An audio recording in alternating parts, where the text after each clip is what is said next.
қараңыздар, бірінші эритроцит. Мен қазір маңызды ақпараттарды айтам, міндетті түрде жазып алыңыздар. Қанның ең ірі жасушалары, то есть қанымызда ірі болып кетеді, осындай компьютерге ұқсайды, кішкене осындай ірі болып келеді. Кейде даже қан эритроциттер капиллярларға сыймай қалады. Сол себептен біздің капиллярларымыз жарылады, көзімізде қызарып бастайды. Сол эритроциттердің сыртқа шығуы бұл. 1 миллиметр кубта қандағы мөлшері қараңыздар 4,5-5 миллион. Бұны жаттауыңыздар, ОБТ-да бұл кездеседі. Яғни 1 миллиметр кубта өте көп эритроцит бар. Қызыл түсті екі жағынан иілген, екі жақтан иіліп кеткен, диск пішінді, бірақ маңызды ядросы болмайды бұларда. Яғни ядросы жоқ жасушалар, дененің ядросы жоқ жасушалар бұл эритроциттер. ОБТ-да бұл сұрақ кездеседі, жазып алыңыздар.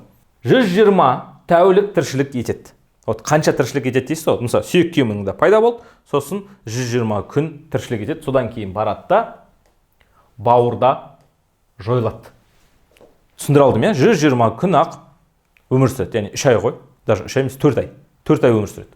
Күрделі нәруыз гемоглобин болады. Оттек пен көмірқышқыл газын тасымалдайды. Осы гемоглобин, біздің денеміздегі гемоглобин түсіп кетті, анемия болды дейміз ғой.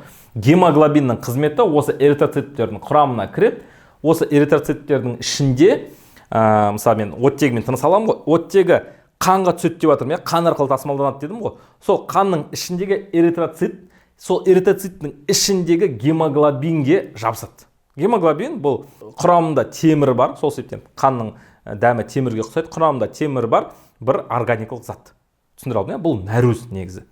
Сол нәруізге, гемоглобинге, эритроциттің ішіндегі гемоглобинге оттегі жабысып, бүкіл денеге таралады. Темірдің оттекпен қосылуы қызыл түс береді. Яғни қан бізде не үшін қызыл? Себебі гемоглобиннің құрамында темір бар, темір оттекпен қосылған кезде ол қызыл түс береді. Сол себептен біздің қанымыз қызыл. Кейбір ағзаларда, мысалы, недавно бір видео көрдім, Антарктида бар ғой, Антарктиданың несі бар?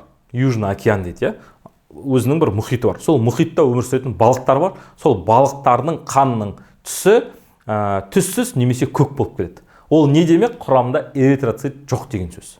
Түсіндіре алдым, яғни қанның түсі басқа болса, демек ол жерде эритроцит емес, басқа нәрсе бар деген сөз. Яғни эритроцит та болуы мүмкін, бірақ гемоглобин жоқ деген сөз.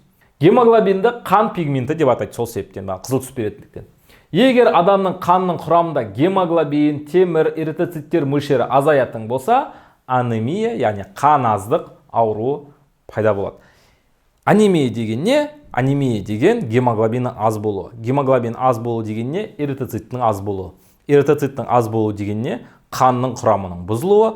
Қанның құрамы бұзылса, банағы біз тыныс алатын оттегі, шығарылатын көмірқышқыл газы, көбінесе даже оттегі деп айтайын. Оттегіні біз бүкіл жасушаларға тасымалдай алмаймыз, жасушалар жайлап-жайлап өле бастайды. Сол себептен анемия өте опасный аурулардың бірі негізі.